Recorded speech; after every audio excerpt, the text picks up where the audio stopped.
John Biggan, thank you so much for your time. Why are you running? Well, so first of all, thank you very much for having me.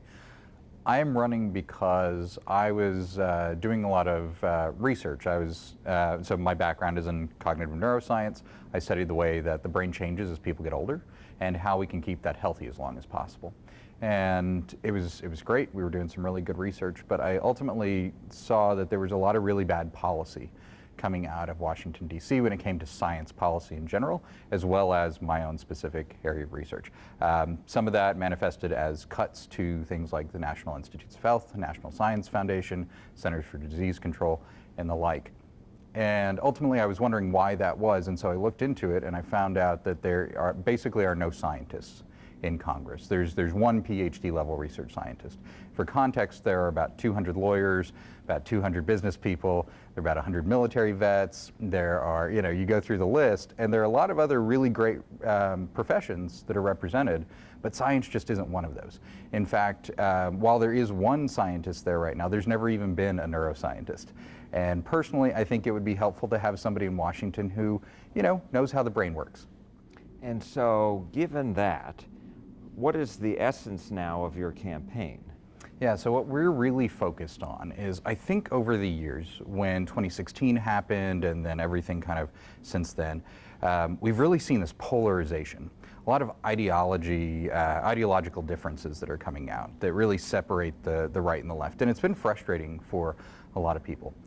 For us, what we're trying to do is really push an evidence-based platform instead of something that's ideologically based.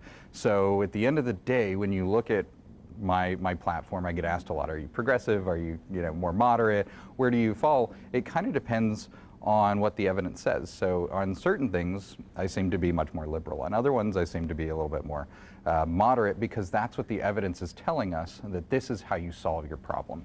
So can you give me some examples of both? Of course, yeah. So I spent some time in healthcare. I've done some healthcare research. I've also worked as a senior analyst for the largest Medicare Advantage insurer in the country.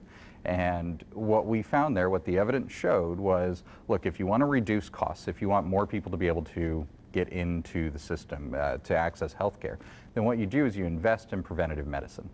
Because when you invest in preventative medicine, you end up, of course, helping people to stay healthier, which is morally a good thing.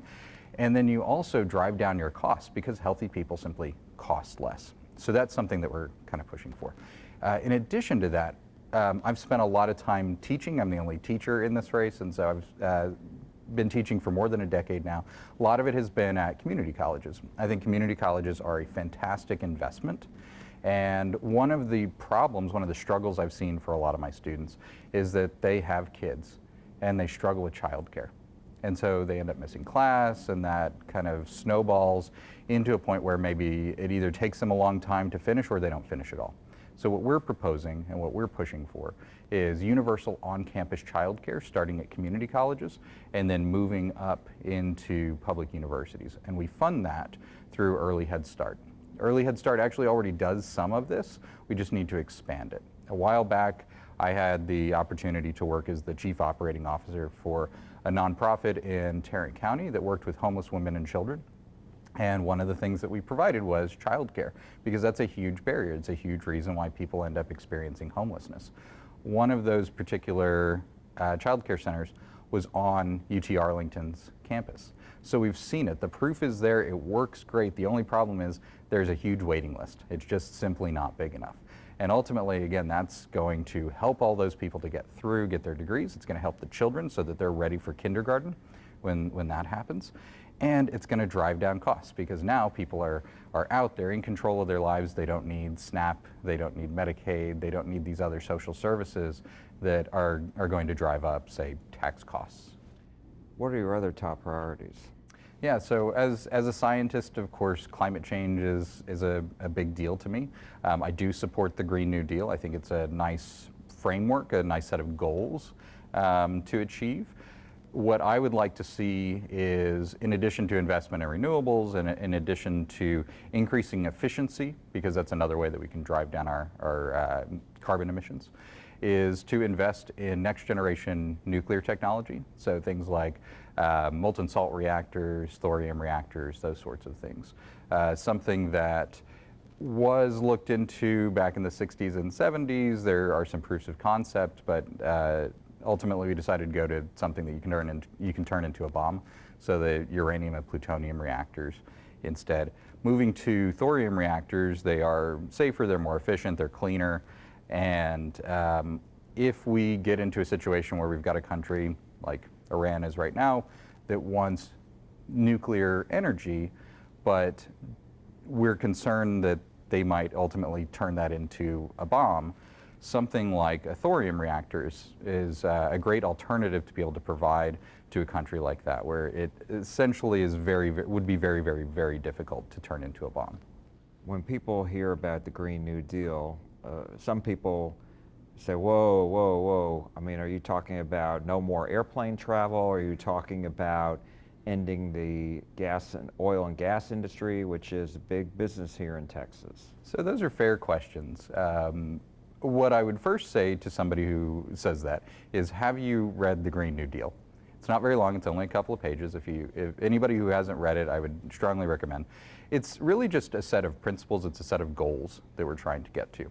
So how we get there is, that's what we really need to be talking about a little bit more. That's where, again, I'm talking about things like nuclear. Air travel, no, air travel is going to continue. DFW International Airport is in the middle of our district, but here's something cool about DFW International Airport. In 2016, they became the first carbon neutral airport in the Americas. And they did it by, yes, buying wind power from West Texas, but also by improving their efficiencies and their heating and cooling systems. They did it by investing in rail passes for their employees. And in doing so, not only are they now, is it cleaner, but they also saved millions of dollars a year in energy costs. So there's an economic feasibility that is now present that wasn't maybe 20, 30 years ago with cleaner technologies, and especially when we look at all of the aspects of energy use. So not just the energy itself, but also how we're using it. What do you say to oil and gas workers? Should they be concerned? I mean, do you want to do away with that industry? Bernie Sanders, wants to do away with that, essentially. What I want to do away with is pollution. So there has been some good work on carbon capture. Currently, it's not economically feasible. It's too expensive to really put into production. If an oil and gas company would like to find a way to grab all of that pollution that's coming out of their factories, or to reduce flaring, which has been a topic of concern here in Texas, and they want to find a way to become carbon neutral, then I fully support that. I fully support investment in Department of Energy so that we can really get into that area. What I would push back on, though, is most of the people I talk to, we're in Texas, I know a lot of people in oil and gas. First, they're not monoliths. They're not all about oil and gas. They share some of the concerns that everybody else does, and they have lots of different priorities. Many of the companies are shifting to being not oil and gas companies, but energy companies. And I think that's really the way we need to look at it. There's always been a transition between energy sources, be it from wood to charcoal, charcoal to coal, gas, oil, all of that along the way. We've always transitioned. So I think this is a natural transition that we're going through. And I think that these companies and I think that these workers, we're going to transition to just focusing on energy, be it from the sun, be it from wind, be it from tidal, and so on. And Texas is #1 in wind energy. It is, yeah. In the United States. So let me ask you, because we were talking about healthcare as well. Where do you come down, whether on insurance, Medicare for all and getting rid of private insurance, a Medicare buy-in option for people, or just building upon Obamacare? So I'm really glad that you pointed out that when it comes to the Medicare for all debate, that's insurance. That is not healthcare. Healthcare is quite expansive. I've worked on the insurance side, I've worked in the industry, and so I know that there's a lot of pieces to it. As far as that particular question goes, I will vote for Medicare for all, I will vote for Medicare for America, a public option, any of the above. I think what that is going to be really driven by is who's at the top of the ticket. So if it's Bernie Sanders who is president, that's going to be a very different bill than we see if it's Amy Klobuchar.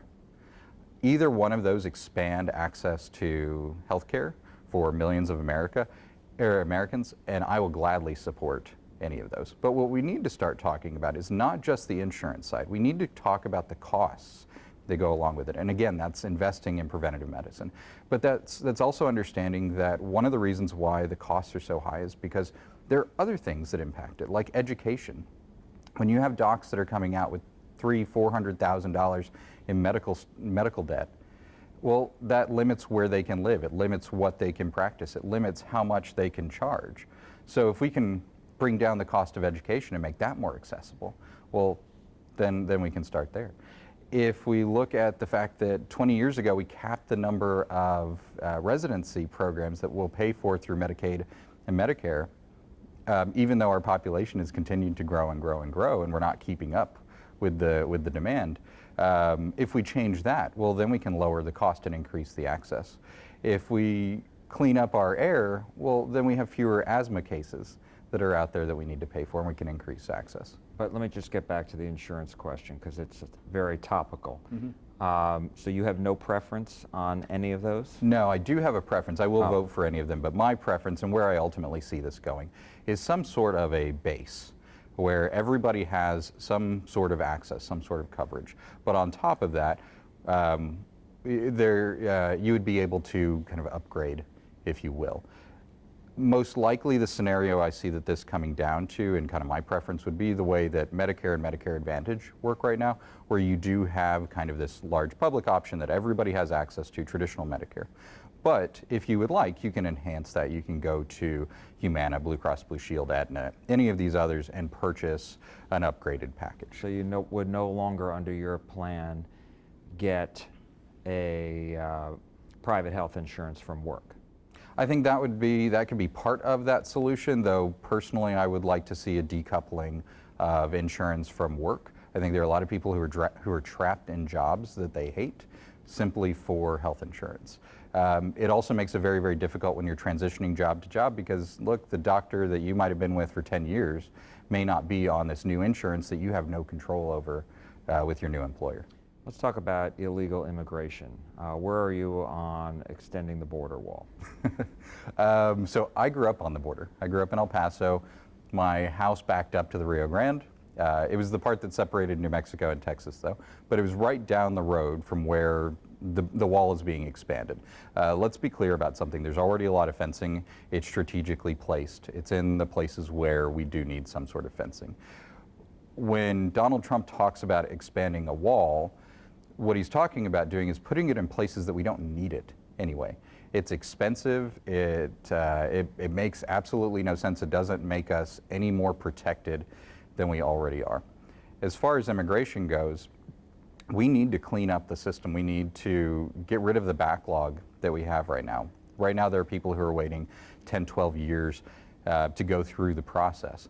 That is ridiculous. And when I talk to people who are on the ground, the agents who are processing these claims, they're as frustrated as we are. And what they're telling me is the way that we finance our immigration system right now is based on fees. And so we wait to collect these fees, and once we collect these fees, well, then you can hire more agents. That is not really a sustainable way to process that. It really slows down the process.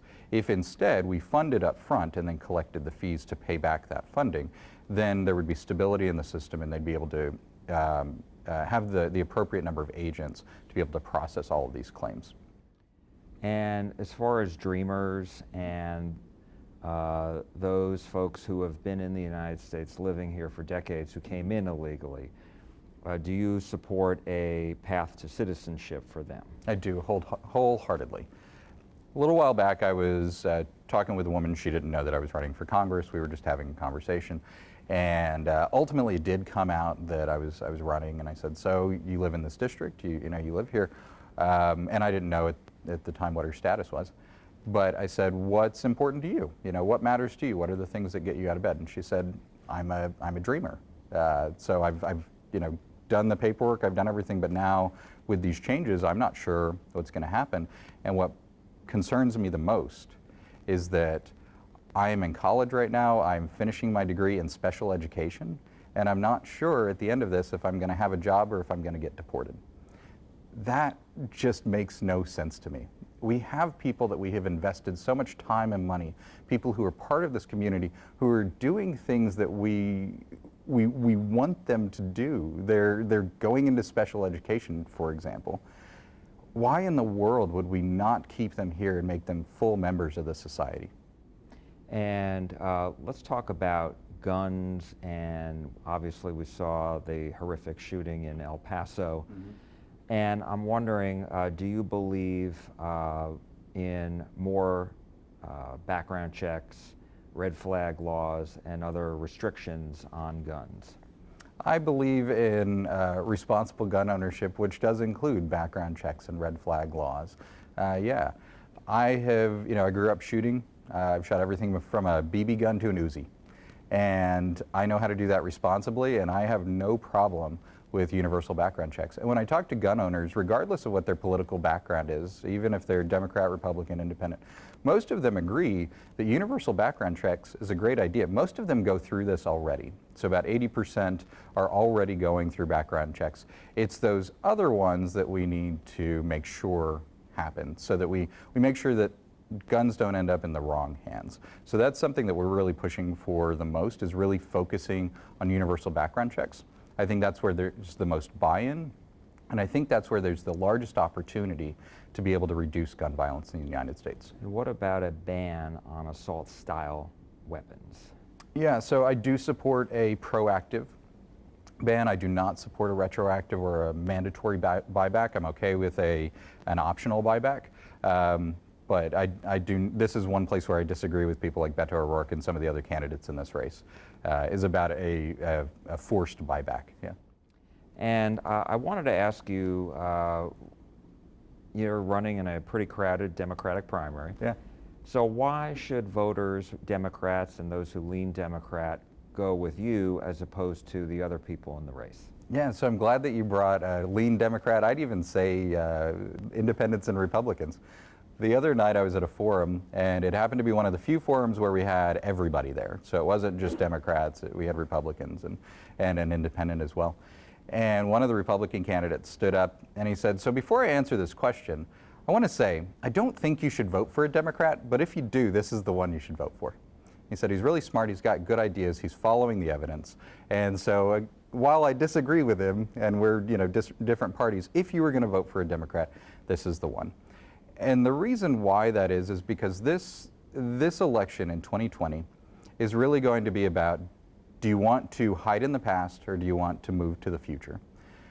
If you want to move to the future, then you need to send people with different backgrounds that we've never seen before, but that are incredibly important. I talked about the fact that I am a neuroscientist who studied cognitive aging. We have an aging population right now. We need somebody there who's got my kind of expertise.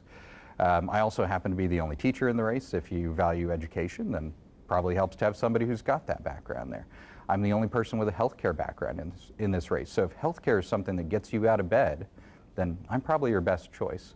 So if you believe in moving forward to the future, if you believe in a future where nobody goes bankrupt because of medical bills, where everybody has access to the education that he or she needs, and where we embrace science and evidence and we fight climate change, then I'm your best choice. If you don't win the nomination, win the election in the primary, why do you still think a Democrat can win this race?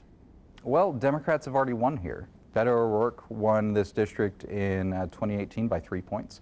Justin Nelson won by 1 point. And the reason why, so I've lived here, for quite a few years. I got here in 2006 and have loved it ever since. And what I've seen is that people in this district are frustrated. They may have been Republicans in the past, but this current party is not their Republican Party. And so they are open to something different, to something that's inclusive, that isn't focused on fear and hate. And so I think that there are a lot of great Democrats who are running, and I think that any of us would be a better option than the current administration and the current place we're going. John Biggan, thank you so much. Thank you. Appreciate your time.